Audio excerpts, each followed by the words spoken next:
ನಾವು ತೋರಿಸ್ತಾ ಇರುವಂಥದ್ದು ಪಶ್ಚಿಮ ಬಂಗಾಳದಲ್ಲಿ ಸೆಲೆಬ್ರೇಷನ್ ಯಾವ ರೀತಿ ಸಾಗ್ತಾ ಇದೆ. ಬಹುಶಃ ಏನು ಅಂದರೆ ಹಿಂದಿನ ದಿನಗಳಲ್ಲಿ 2 ಚುನಾವಣೆ ಹಿಂದಕ್ಕೆ ಹೋದರೆ, ಕಳೆದ ಬಾರಿ ಅಂತೂ ಪರವಾಗಿಲ್ಲ ಒಂದು ಲೆವೆಲ್ಲಿಗಿದ್ದರು, ಆದರೆ ಹಿಂದಿನ ಚುನಾವಣೆಯಲ್ಲಿ BJP ಎಷ್ಟು ಗಳಿಸಿತ್ತು ಇದೆಲ್ಲದೂ ಗೊತ್ತಿರುವಂಥ ಸಂಗತಿ. ಜನ್ಮದಲ್ಲಿ ಇವರು ಸರ್ಕಾರ ರಚನೆ ಮಾಡಲಿಕ್ಕೆ ಸಾಧ್ಯ ಇಲ್ಲ ಅಂತ ಎಲ್ಲರೂ ಕೂಡ ಭವಿಷ್ಯ ನುಡಿದಿದ್ರು. ನಿರಂತರವಾದಂಥ ಪ್ರಯತ್ನ ಮತ್ತು ಶ್ರಮ ಹಾಕಿದ್ರೆ ಏನಾಗುತ್ತೆ ಅನ್ನಲಿಕ್ಕೆ ಒಂದು ಬೆಸ್ಟ್ ಎಕ್ಸಾಂಪಲ್ 2014ರಿಂದ ಭಾರತೀಯ ಜನತಾ ಪಾರ್ಟಿ ಯಾವ್ಯಾವ ಚುನಾವಣೆಯನ್ನು ಎದುರಿಸಿದೆ. ಅದು ಪಂಚಾಯತಿ ಚುನಾವಣೆ ಆಗಿರಲಿ, ಅದು ಮಹಾನಗರ ಪಾಲಿಕೆ ಚುನಾವಣೆ ಆಗಿರಲಿ, ಅದು MLA ಚುನಾವಣೆ ಆಗಿರಲಿ, ಅದು MP ಚುನಾವಣೆ ಆಗಿರಲಿ, ಅದೆಲ್ಲವನ್ನು ಕೂಡ ಗಂಭೀರವಾಗಿ ಪರಿಗಣಿಸುವಂಥ ರೀತಿ ಇದೆಯಲ್ಲ ಅದು. ಬನ್ನಿ, ನಮ್ಮ ಪ್ರತಿನಿಧಿ ಪ್ರಮೋದ್ ಒಂದಿಷ್ಟು ಅಲ್ಲಿ ಸೆಲೆಬ್ರೇಷನ್ ಮಾಡ್ತಿರುವಂಥವ್ರು ಮಾತಾಡಿಸಿದ್ದಾರೆ, ನೋಡೋಣ.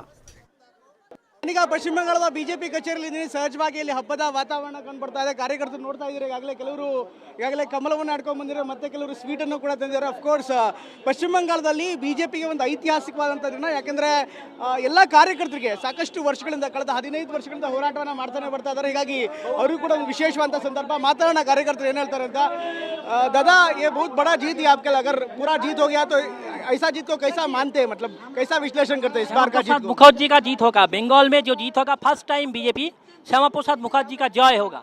श्यामा प्रसाद का जो आदर्श नीति है, बंगाल में हर नागरिक को चाहिए। ये किसका जीत है, मतलब ये पश्चिम बंगाल का बीजेपी का जीत है, मोदी जी का जीत है और कार्यकर्ता का जीत है, कैसा मतलब बंगाल के हर नागरिक का जीत है, हर कार्यकर्ता के जीत है, हर नागरिक का जीत है बंगाल। हर बार ये चुनाव के बाद बहुत सारा हिंसाचार हुआ है पश्चिम बंगाल में, इस बार ऐसा कुछ डर है?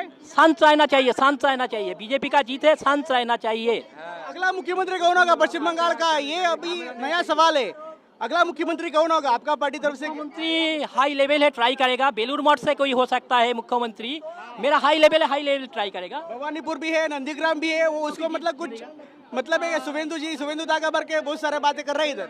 हाँ, हो कि कुछ ना कुछ तो मुख्यमंत्री होगा, बंगाल का बेटा होगा, बंगाल का बेटा होगा कोई। ये आप कैसा सोचते, ये बीजेपी का पूर्वोदय का जय है क्या? मतलब पूर्व में ईस्ट में बंगाल बहुत बड़ा था, श्यामा प्रकाश मुखर्जी भी देता, राष्ट्रीय बुद्धा था उधर, विवेकानंद भी देते हैं। मुखर्जी के लिए बीजेपी है, श्यामा प्रसाद मुखर्जी के लिए बीजेपी कोड़ी, बीजेपी श्यामा प्रसाद मुखर्जी तो नहीं कोड़ी, श्यामा प्रसाद मुखर्जी आदर्श तो आमी। अच्छा सर, थोड़ा जल्दबाजी हुआ ना क्या, क्योंकि 10-15 सीट 10-15 राउंड बाकी है। जितना टाइम जाएगा उतना ही बहुमत आगे बढ़ेगा। अभी 140 हो गया, उसको 77 है, जितना आगे जाएगा उतना ही बीजेपी आगे। कोई डर नहीं, कोई आतंक नहीं है, कोई डर नहीं है। पहले से हम लोग को हिसाब हो गया, बीजेपी का सरकार होगा। मोदी जी बताया कि हम जब सरकार बनेगा तो हम आएगा और CM हम चुनेगा, अमित शाह भी आएगा, जोगी भी आएगा, असम का मुख्यमंत्री भी आएगा। ये जी देश का राजनीति में कैसा असर पड़ेगा, देश का राजनीति में कैसा असर पड़ेगा? ममता बनर्जी जो है वो बांग्लादेश से जोड़ना चाहता था, मोदी जी बोला कि हमारा सरकार होगा तो बांग्लादेश से कोई कनेक्शन नहीं रहेगा, इसीलिए बीजेपी का यहाँ सरकार होना चाहिए। ಧನ್ಯವಾದ, बहुत ಧನ್ಯವಾದ. ಇಲ್ಲಿ ಬಿಜೆಪಿ ಕಚೇರಿ ಒಳಗಡೆ ಹೋಗ್ತಾ ಇದೀವಿ. ಅಲ್ಲಿಗ ಸೆಲೆಬ್ರೇಷನ್ ಈಗ ಆರಂಭ ಆಗ್ತಾ ಇದೆ. ಈಗಾಗಲೇ ಅಧಿಕೃತವಾಗಿ 140ಕ್ಕೂ ಅಧಿಕ ಸೀಟ್ಗಳಲ್ಲಿ ಮುನ್ನಡೆ ಅನ್ನುವಂಥ ಮಾಹಿತಿ ಬರ್ತಾ ಇದೆ. ಹೀಗಾಗಿ ಬಿಜೆಪಿ ನಾಯಕರು ಕೂಡ ಪತ್ರಿಕಾಗೋಷ್ಠಿಯನ್ನು ಮಾಡ್ತಾ ಇದ್ದಾರೆ. ಇನ್ಫ್ಯಾಕ್ಟ್ ಬಿಜೆಪಿಯ ರಾಜ್ಯಾಧ್ಯಕ್ಷ ಈಗ ಪತ್ರಿಕಾಗೋಷ್ಠಿಯನ್ನು ಮಾಡ್ತಾ ಇರುವಂಥದ್ದಲ್ಲಿ ನೋಡ್ತಾ ಇದ್ದೀರಾ. ಹೀಗಾಗಿ ನಿಧಾನವಾಗಿ ಎಲ್ಲ ಕಾರ್ಯಕರ್ತರು, ನಾಯಕರು ಈ ಭಾಗಕ್ಕೆ ಬರ್ತಾ ಇದ್ದಾರೆ.